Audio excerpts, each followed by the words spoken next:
Can Viking Ocean Cruises ever be as good as their fans would lead you to believe? Before I came on Viking, I was constantly told by people who love Viking Ocean that it is wonderful, it's magnificent, it's unique, it's different, it's the best, it does this better, that better. So I boarded my very first ocean cruise here on Viking Venus with a little bit of trepidation and some pretty high standards.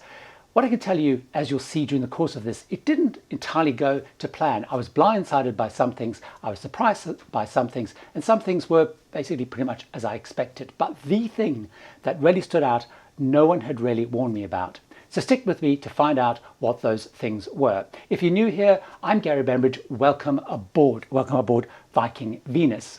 I'm here to make it fun and easy to discover, plan, and enjoy unforgettable cruise vacations. And is Viking Cruises unforgettable or not? One of the things that I wrestled with both before I came on the cruise and during the cruise is exactly who or what is Viking Ocean. Viking Cruises is an independent line. It was created and is still chaired by its founder, a man called Torsten Hagen. So Viking Ocean, of course, came from rivers. They started in European rivers and have then expanded to rivers around the world. And they're now also going to expedition cruising. The overall experience on Viking is it's pretty luxury, but it's not ultra luxury. So it probably quite comfortably competes with and fits with lines like, say, Oceania, Azamara, perhaps even Windstar, which is pretty luxurious, small ships, high level of service, good quality fixtures and fittings. However, it was very clear that Viking has a significant difference to those lines. So people who might like those lines will like Viking, but they'll find something very different, because the overall experience of Viking is quite different though to those particular lines, because at its heart it has a very different philosophy, and that's because it came from rivers. It started with rivers, not with ocean, and the whole way that they approach and do cruising is pretty different. Here are the things that I found were especially notable and different. First of all, it's much more all-inclusive as with river cruising. So on board you'll find things like in ports there's normally one included excursion within the fare. Things like wine and beer is available included within the fare at lunch and dinner. Wi-Fi is included. Gratuities were certainly included. All the dining options were also included within the fare. Also, unlike other cruise lines, even those that they compete with, there was no what I guess you'd call nickel and diming. So there's no real push for sales and selling on board. So a bit like when you go on a river cruise where you find your onboard expenditure is pretty low. There's no, for example, casino on board.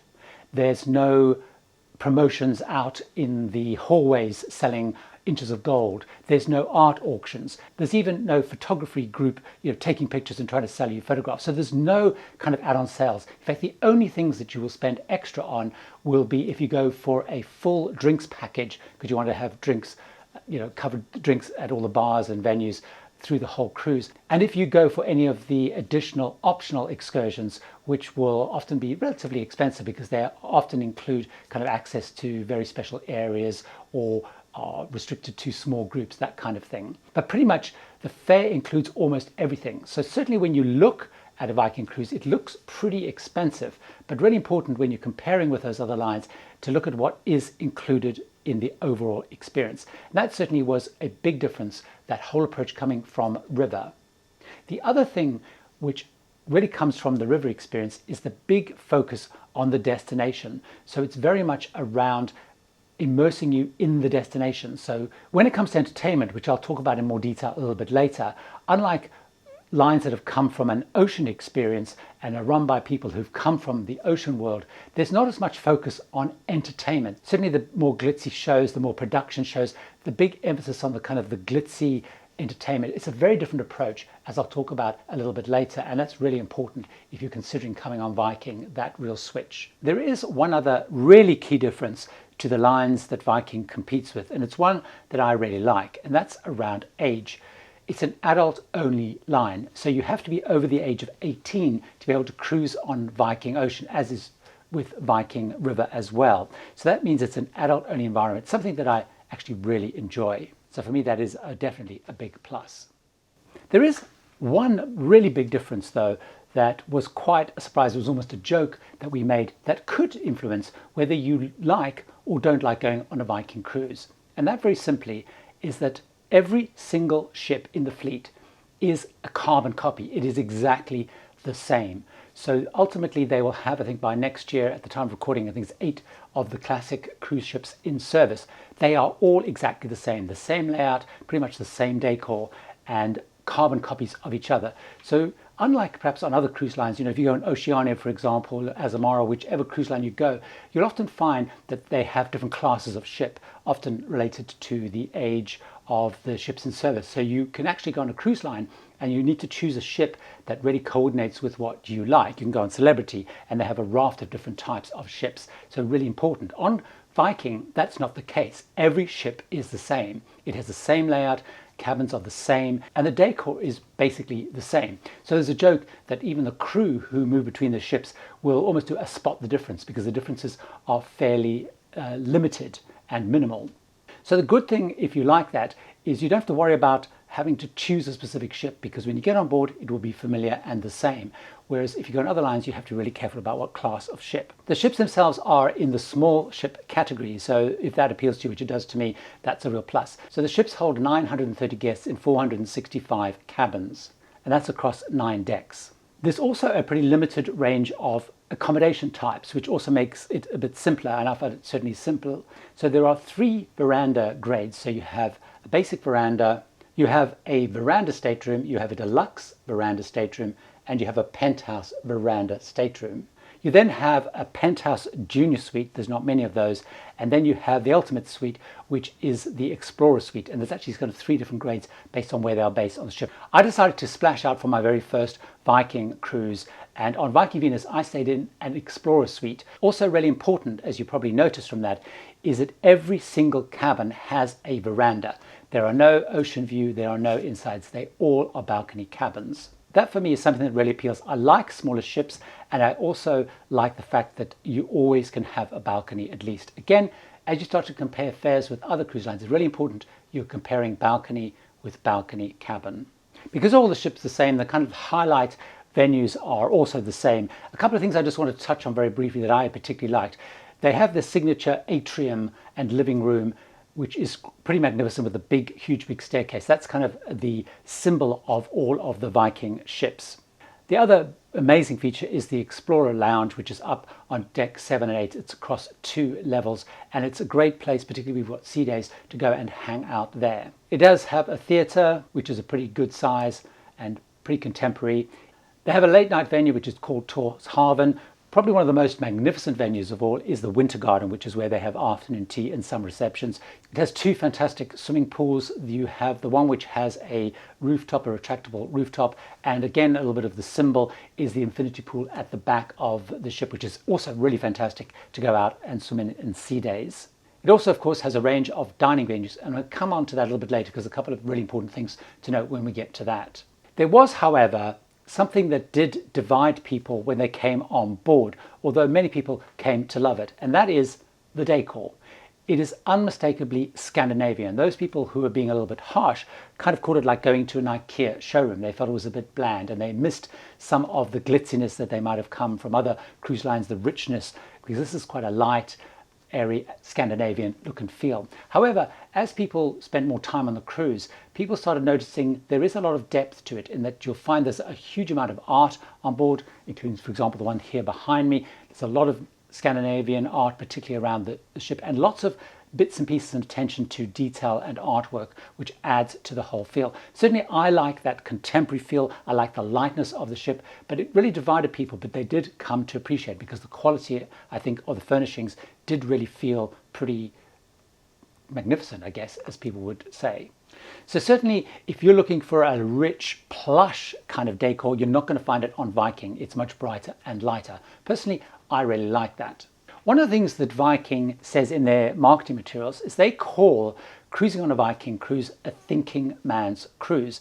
And this is really, really important if you're thinking about what do you like to get when you're on board a ship, particularly if you're going on a cruise like the one I was on with lots of sea days. Thinking man cruise means they have things like a Viking resident historian who'll give a lot of talks based on the region you're going around. They'll have guest speakers on. So on my cruise, we had a couple of guest speakers which spoke about history. They spoke about various achievements, hiking and skiing through the North Pole, for example. So there's a lot of focus and a lot of lectures during the day which are enrichment based. Also, which I really like as well, is they have port talks for all of the ports, no matter how well known the ports are, and a dedicated person will deliver a very detailed port talk, so it's not an excuse to sell excursions. Also, during a normal cruise, they'll also run things like TED Talks, or they will have live HD concerts which were recorded live from the Met in New York.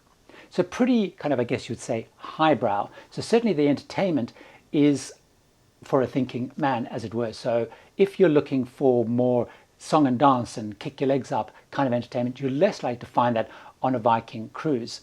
They do have, the usual deck games and those kinds of competitions as well, but it is much lower key. The one area that probably was not as compelling as it could be, certainly for me, were the shows in the theatre. They have a resident group of 4 singers, 2 male, 2 female, and a small band that supports them. And they do a number of review shows. They were clearly very accomplished singers, but for me, they were not really my bag, to be honest. Certainly the audience really liked them, so I perhaps was in the minority, but I found it a little bit predictable in terms of traditional cruising fare. And when so many other things on the cruise are kind of different, I was surprised they didn't have a slightly different take on entertainment. So if you're looking for a more glitzy big production show, you will not find it here on a Viking cruise.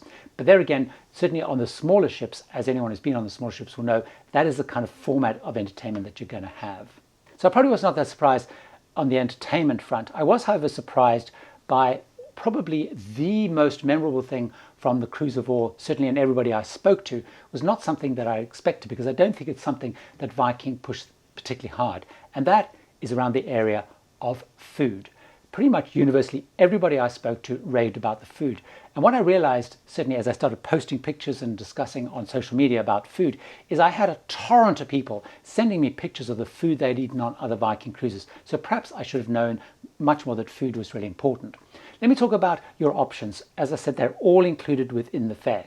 So you have the restaurant, which is the main dining room, open for all your usual meals. You have then 2 specialty dining restaurants, and you can go to those pretty much as often as you like, although normally around twice in a cruise, particularly when the cruise is full. And all you have to do is book. You don't pay for those. So you have Manfredi's, which is actually named after one of the original founders of Silversea, a good friend of the owner. And that's the Italian restaurant, famous for its ribeye steak. Everyone said you have to try it, but it's great Italian food. The other one, which I actually preferred, was called the Chef's Table. And they have a series of themed set dinners or menus there. So when I was on, they had Asian Panorama, which is an Asian fusion. They had a British menu with things like Scotch eggs and brisket and Yorkshire puddings. And then they had a Californian menu as well. I really liked the Chef's Table. It was pretty impressive. You also then, of course, have the World Cafe, which is the buffet, which has a much smaller range than you would perhaps expect at many of the buffets, but really high quality and certainly a good amount of choice. Sushi every night up there, which was, for me, a big plus. At the poolside, you have basically a pool grill, which has the usual things, hamburgers and stuff. Now, I'm not a big hamburger fan. The Viking burger was pretty impressive. They have a vegetarian burger. They have seared tuna there. One of the things that's a little bit more quirky, which is up in the Explorer Lounge, is Mamson's. Now, this is named after the family's kind of grandmother, the matriarch, and it uses some of her recipes. A lot of people go there for breakfast, and they have the famous waffles with cheese, which wasn't particularly to my liking, but the waffles were great. There's also actually some private dining rooms as well, and then, of course, you have in-room dining. Food was the biggest surprise, I think, of all. It was the thing I not expected. So that's the differences, that's the likes. What are the things that perhaps were not as quite expected, or perhaps were things that left me feeling a little bit more on terms of questions? Without a shadow of a doubt, Viking is a relatively premium experience cost-wise. So as you look at the cost, it can be fairly pricey. But again, you need to add in all those extras, but it is definitely a premium luxurious experience, not quite ultra luxury in terms of pricing. Now, if you're traveling as a solo traveler, which I was on this, it does become pretty expensive because they are not known for doing solo fares as such, although they do have some promotions at various points in time, but it is a pretty expensive option as a solo traveler. Although on this cruise, like me, there was quite a few solo travelers. who are prepared to kind of soak up that cost. And again, as I said, a lot of it, if you're a person who really likes gambling, there's no casino, which I do like, have a little bit of a flutter, but I didn't particularly miss it on this, but that's really important if you like a casino and a bit of a flutter. And certainly if you like shows which are much more glitzy, you will be disappointed on Viking. It's not the reason you'd come on a Viking cruise. Fans had led me to believe that Viking was very different. It was very unique. It was one of the best cruise lines that are out there. How did I feel coming away from this? Well, certainly I did feel that this was a very good experience. The quality of the food, the quality of the accommodation, the richness of everything was pretty impressive. One of the things that I will remember though and take away in addition to the food was service. The crew were pretty phenomenal on here. They were able to remember people's names and preferences, and I guess that's the advantage of being on a small ship. Were the people who are big fans of Viking right? I think they were pretty much right to say this is a pretty remarkable cruise line, and I feel like I'm gushing a little bit about it, but I certainly enjoyed my experience a lot. And I guess the proof is in what am I going to do? Is this my only Viking cruise? No, I have booked another Viking cruise. It won't be in as glitzy a cabin as this because that is a pretty hefty price to pay. It's going to be more in a veranda cabin for my next cruise. Fans have said to me, get on Viking. I came on Viking. I've liked what I've seen. I know what they do well. I know what they do less well. And certainly it's a cruise line that I'm prepared to explore with around the world much more. Now, if you want to find out a little bit more about Viking, I suggest you watch this little playlist I put together with a couple of things about what make Viking different, certainly on the rivers as well as on the ocean. So I'll see you across there. Click now. Enjoy.